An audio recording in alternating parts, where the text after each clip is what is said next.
Hello. Um, as one of the members of the organizing committee, I said I will say yes to making the final kind of concluding remarks. What I can share with you, and I'm sure all the members of the organizing committee feels the same, is a deep sense of gratitude to all of you. That not only did all of you come here, but also all of you brought yourself in your entirety and contributed so much to the panel discussions, to the keynote lectures, and to the breakup, workshops and so on. And one thing that I really felt was that there was a sense of community. And in fact, that was actually one of the hidden agendas of this conference, that through this kind of gathering and informal networks would form, individuals, you get along each other, some don't get along each other, some connect. That's what we human beings are. This is what we are. And I noticed that a lot of people were able to do this. And it was such a joy, for example, when Don Lopez stood up and hugged someone whom he hadn't seen for many years. So it was really wonderful. So I think in that respect, the sense of community was really palpable. And also, everybody expressed their deep gratitude to Eric and Andrea and Drukgyal and Zadra Foundation. And I feel we should also recognize particularly Eric's contribution. Eric shared his story about how he came across searching for Buddhist books in France, and then, wandering around the streets in London, particularly in the Bloomsbury area, coming across, I would say thank you to that bookshop.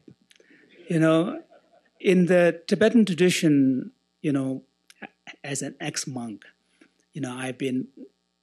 I've spent a large part of my life as a monk. And, those who are familiar with the Tibetan monastery will know that each monastery has a protector shrine. And in that protector shrine is one important protector, which is the Norla, wealth god. And the custodian of that protector shrine's job is, among other things, propitiating the Norla of that monastery. So Eric and Andrea are like the Norla when it comes to the Tibetan Buddhist translation world. So I would really like to take this opportunity to really acknowledge this.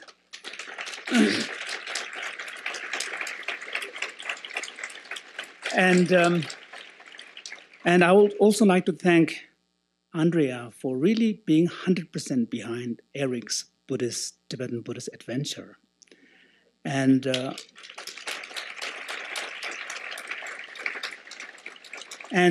as a Tibetan, I would like to thank Andrea for your tremendous support for the Tibetan people and their welfare through your work of Trace Foundation. Some of your staff members are here, and the larger library, which exists in New York. So let me take this opportunity to thank you for that.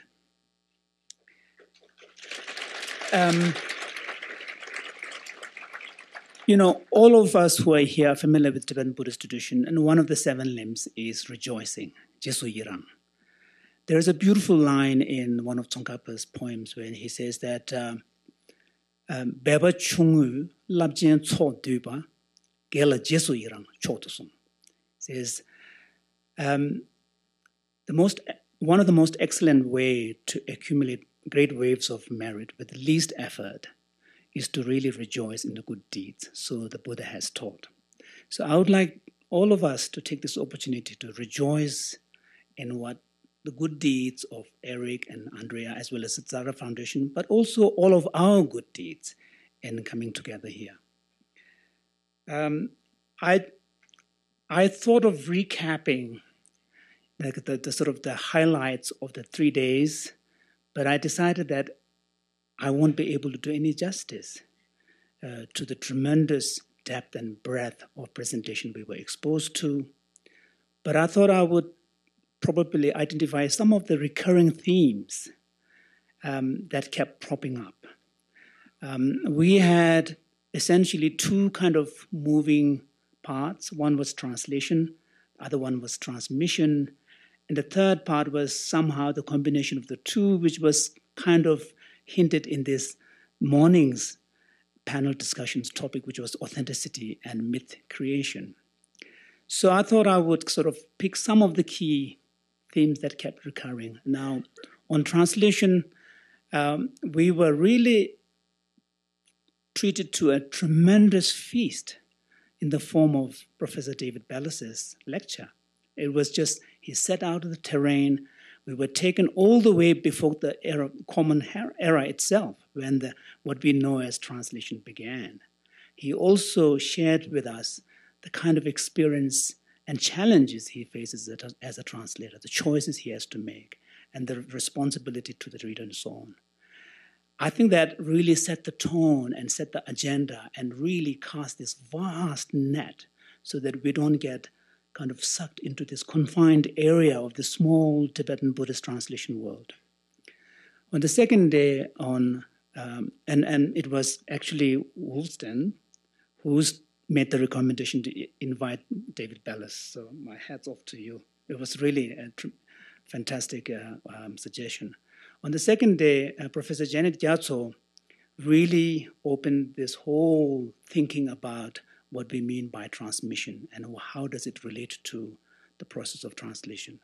And she particularly drew our attention to the concepts and the categories that exist in the Buddhist tradition, as well as particularly in the Tibetan tradition. She identified 3 trios and how those kind of understanding, those kind of concepts in relation to some of the new ideas that are coming in contemporary research may actually shed light against each other. And intriguingly, she made the suggestion that knowledge has something built in it. There is a desire or will to kind of communicate. That was an intriguing idea. So now on translation, some of the key kind of themes or topics that kept recurring was a sense of joy in the pursuit, except for Woolston.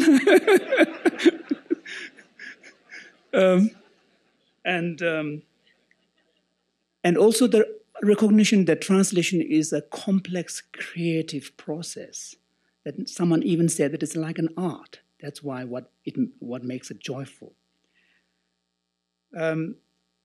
People talked about how the act of translation itself, allow us to bring deep awareness and mindfulness, into our work. That was another theme. And then the other theme was the kind of the injunction, be kind to your reader, and what does that involve? That was another important theme that came up. One other important theme that came up in the context of oral translation initially, but then it sort of developed into written translation as well, was the whole question of visibility versus invisibility of the translator in the act of producing the text. There was also a recognition that in the end, it is really the responsibility of the translator to avow whatever the product he or she is producing. That's all you can do. So those kind of things were, I think, very thought-provoking. Carl particularly spoke about the more practical issues of what are the specific qualifications and skills you will need to actually begin doing something like translation, which I think was also very important, because in the end, what you have is a person sitting down in front of a computer and a text, and you have to do something, So I think those were very, very, important point. And then there were, now I have to wear my glasses. Then on the question of meaning, there were a lot of interesting ideas. In the question of translation, again, the question was left, what is that it that is being translated? On the meaning, there was a suggestion that maybe it's this Tibetan concept of gongpa, intention. Maybe that's what is being brought across. Janet Gyatso particularly kind of took that to task and questioned whether we need to open it up, and whether there is more to meaning than gongpa or intention. There was a suggestion that meaning is probably understood better as an embodied, experiential, something that happens to the body, and what are the extra-lingual or linguistic or extra-verbal dimensions of meaning that are being transmitted. Although Dr. Bellows did not bring it up in his presentation, but in his book there is a very intriguing or thought-provoking suggestion that what is it that is being brought across the text is best understood as what he calls information and the force of the utterance. I leave that up to you to figure that out, but I've personally, when I read that, I thought there is something in there. Information, which is the semantic content, and then the force of the utterance. And, I would urge all of my colleagues to, mull over this. And then there was a question, how do you square all of these multidimensional, meanings of meaning with the practical necessity of sitting down in front of a text and producing something that is meaningful? Now, on transmission, again, there was a lot of discussion, triggered by Janet Jatso's wonderful, keynote lecture about, that knowledge is not to be conceived as something static, but something that is active. And also, she curiously alluded to or referred to Derrida's, idea that just as contract, can only be completed when the other party signs, in the same manner, there is a kind of a reciprocal dimension to this idea of transmission, what is being transmitted. I think there is something there which is very, feels very profound. And then, what is the role of the body in the transmission? There was a lot of discussion of that. And also, John Canty gave a really helpful list of things that we should take into account when thinking about transmission. And that was very helpful. I've been trained classically in the Tibetan tradition, and we love lists, lists and outlines. And one of the most interesting point that came up in the context of transmission and meaning was this idea of a relational character of that nature, whatever it is. And that kept coming up, although it was never fully fleshed out, but I think there is something in there. Now, this morning, when we were trying to bring the two, of course, we saw the culmination. This morning's panel was probably the most spark-filled panel. It was from the word get-go with the exchange between Woolston and Don Lopez. It was an exciting conversation. And also what this points to is a kind of a tension. I wouldn't call it conflict, but the tension between the two contrasting perspectives, two myths. Thank you for bringing that Mary Medley's, kind of quotation. So I think, I would urge for the practitioners community to really take academic perspectives quite seriously. Someone reminded us that the critical inquiry is actually in the DNA of the whole historical development of Buddhist ideas. Buddhists have been historically skeptics. That's in their blood. The rejection of the Atman, rejection of theism, that kind of skepticism is and deep commitment to empiricism is really built into the very DNA of Buddhist ideas. So, and of course, there is then the question of how do you juggle between two conflicting narratives and all the rest. And I have a feeling that this is something that each individual will have to find some kind of resolution. And in some cases, the resolution may not be rational. It may be an emotional adjustment to a particular kind of resolution. So I want to, kind of convey you that this is not a desperate situation. It's not a kind of a, pernicious doubt that undermines the depth of your faith. But in fact, if it is embraced creatively, it could really enhance our understanding and appreciation of the texts. And I do get occasionally criticized myself from my own fellow Tibetan monastics because a large part of my work, although you see me working only in English, a large part of my work is actually in Tibetan. And in these texts, when I edit them, I write intro essays, and I bring the historical perspectives on some of these texts. And then, of course, then I sometimes annoy some of my colleagues. And one of the things, and I don't want to take too much time. Okay, we still have a little bit of time. Okay. One of the things for me, a takeaway home message from this is a very, very hopeful message that for me, right from the first day, I was very impressed by the substantial presence of young scholars and translators here.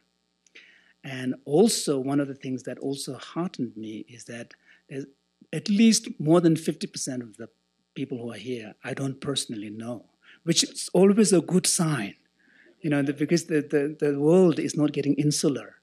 So I really take, I was deeply, deeply, encouraged by this. And since there is a fairly large number of young translators, I thought as an experienced, quote unquote, translator, I could share some of my own personal experience of how I go about, dealing with some of the challenges you face as a translator. My own career as a translator really began in an accidental way. I was a young monk in South India, happened to be one of the very few who had some facility with English. And, at the age 12, around 11, 12, I picked up the language. And thanks to hippies in Dharamsala, I had an opportunity to practice with some of them. And the monastery moved down to South India to an agricultural settlement, which meant I had no access to speaking English. And I ended up reading comic books. There is a series in India called Chanda Mama series. It's an Indian kind of mythologies. And then Second World War German comic, kind of, war comics. And then I began to read a fair bit of Agatha Christie's and so on. And I, basically self-taught and listened to radio on a daily basis. And so when I first began interpreting for His Holiness, my language was very bookish, actually. It was quite kind of archaic. But in the 85, I accidentally happened to be in Dharamsala. The interpreter was not in town. They were looking for someone. One thing led to another. I ended up translating. A few days later, the secretary said, His Holiness wants to see you. So I had an audience. As I walked in and prostrated, His Holiness looked at me and said, I know you. You're a good scholar. He said, but I never associated your face with someone who spoke English. And then he said, some people tell me that you have an easy English to listen to. Would you be willing to travel with me? Of course, I broke down in tears, as a Tibetan. I mean, this is like completely unthinkable. So, and that was in 1985, and that's how my career began. And it's only, I did a couple of short texts here and there, but the real translation began when I established the Library of Tibetan Classics series and established the institute to support that. And I began with a mind training Lojong Gyatso text because I've always been a great admirer of Lojong. That has been my main practice for a long time. So how do you do? I mean, one of the things that I find really helpful is when you approach a text that you have chosen to translate, it's really important to develop as broad background knowledge as possible around that text. That I think is one really important step. The other one is, as a Tibetan, I'm translating, my translation is L2 approach because English is not my mother tongue, and I shouldn't be actually, strictly speaking, doing that. I should be translating back into Tibetan. So because English is the second language to me, I do a lot of reading of completely unrelated material, fictions, biographies, nonfiction, that are written in a more creative way, and also poetry. Not English poetry, but poetry that are translated into English, which in a strange way is more accessible to me as a speaker of English as a second language. So for you, I would encourage you to really develop a taste for reading Tibetan for pleasure. I know the texts are difficult. I know, and part of the difficulty really comes from the way in which the texts are formatted. In our classic series, we produce critically edited modern versions where there are paragraph breaks, subheadings, comprehensive list of contents so that you can digest the text in bite size quite easily. But I would really encourage you to read as widely as possible so that you don't get stuck just with your text. There are biographies. I mean, for example, those who are not familiar, there is Doring Pandita's Namtar, which is one of the most beautiful kind of, easy reading in Tibetan. It's 2-volume. It's completely, it's an aristocrat's autobiography. There are texts like this which you could read. I think that's really important. And then the other thing is to really, if you are particularly working on poetry, you should really read it aloud and sing it or chant it. Tibetan language, all of you are familiar. It has a rhythm. And especially in the poetry, depending on what genre of poetry it is. I tend to love the Guru genre. And Guru genre has a particular rhythm that models the folk song, Tibetan folk song. That's why Milarepa Gurus are so popular among the laity, because it sort of echoes, simulates the kind of sensation of listening to a folk song. So I think that it's sort of, you know how Tibetan works, but it's helpful to kind of, feel the rhythm and feel the cadence and feel the poetry before you actually start translating. So I think that's very important. And then also one thing that is important for the translator is that not all translators are good writers. And we have to admit this. I am a great believer or admirer of Clint Eastwood's line in one of the Dirty Harry series, when he says, man has got to know his limitations. And I take that to heart. So for me, I've been very fortunate to have David Kittlestrom, who's standing here, who's down there, who actually makes my prose look better than they are. And because there is a level beyond which my command of the English simply doesn't allow me. And I know that limitation, and David helps me. So I think even though English may be your native language, maybe you don't have that particular extra level of writer's gift. But for the reader, that extra dimension makes a huge difference. Because after all, we are all emotional creatures. We like to think we are rational creatures. If we motivate ourselves, we pull ourselves together, we'll be able to sit down and tough it out. Up to a point, not beyond that. But on the other hand, if the text is laid out beautifully, the spacing and everything, if the language is done well, after a while the reading becomes a joy. And that will make a big difference. So I think I cannot overemphasize the role of a good editor. So please, this is where you need humility. And I think it's important. In my case, if anything that I write needs to go to print, I never give it without it has been looked at by a native English speaker. This is as a matter of rule. I just don't do it. And I think this has really helped me a lot. So I think I wanted to share that with you. Okay, so finally, what I wanted to do is to really, I was going to say a few things about my stories, but that's fine. So what I would like to conclude is to invite all of us to really kind of dig deep into ourselves and reconnect with this principal motivation that has brought all of us here in this beautiful Keystone resort at this conference, and here also to this Tibetan tradition, to which all of us have chosen to devote a large part of our life, for which we have chosen to be passionate, and which we see as an anchor in our spiritual life. And let us reconnect with that. If we reconnect with that kind of larger motivation, the important of that is, this will bring a sense of joy in your pursuit. One of the great insights of Buddhist psychology has been the importance of the role of joy in sustaining motivation. And in fact, in the Mahayana conceptualization of Tsundru, the definition is Tsöngkang Gela To. Tsundru refers to taking joy in a good deed. So joy is built into the very concept of what Tsundru is, and that's a powerful insight. So now there are two ways in which you can get a sense of joy. One is the sheer pleasure of the act itself, which is what the modern theorists call intrinsic motivation. Not all of us may not be that fortunate, but if we connect with our deeper aspiration, when we accomplish something, we can take joy from having made that accomplishment. And also, I don't want to self-congratulate ourselves, but also we should not underestimate the long-term impact of what we produce. There may be benefits down the line that we cannot even imagine. And, yesterday, two more minutes? Okay.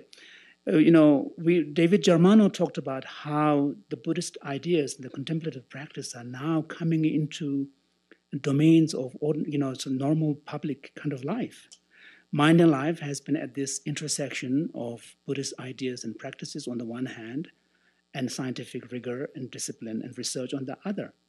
And so I personally believe that I don't want to proselytize Buddhism, but at the same time, I genuinely believe that bringing many of the key Buddhist ideas, such as concept of interdependence, universal compassion, some kind of self-awareness about the dynamics of thoughts, emotions, and behavior and how they affect our habits. These kind of fundamental Buddhist ideas, the more we can spread in the world, the better the world will be for everyone. And that is the Bodhisattva motivation. And that is what motivates His Holiness the Dalai Lama. His Holiness the Dalai Lama does not go out and say, oh, how can I spread the Dharma? For him, service to the world is first, and serving Dharma is a medium for that. For me too, serving the world really is the first, and my service is through serving the Dharma. So I think, Tsongkhapa reminds us that when we rejoice in our own deed, the important element is not to fall into self-congratulations with a sense of conceit. Then it gets ego, aggrandizement. But we can, at the same time, take joy in our own accomplishment with a recognition that it connects with our larger motivation. And in the end, I believe that we are all not only rational beings and emotional beings, but also we are all inherently meaning-seeking creatures. We all always strive to matter. We seek purpose in our life. And I, for one, find the greatest purpose through my work of translation. Thank you.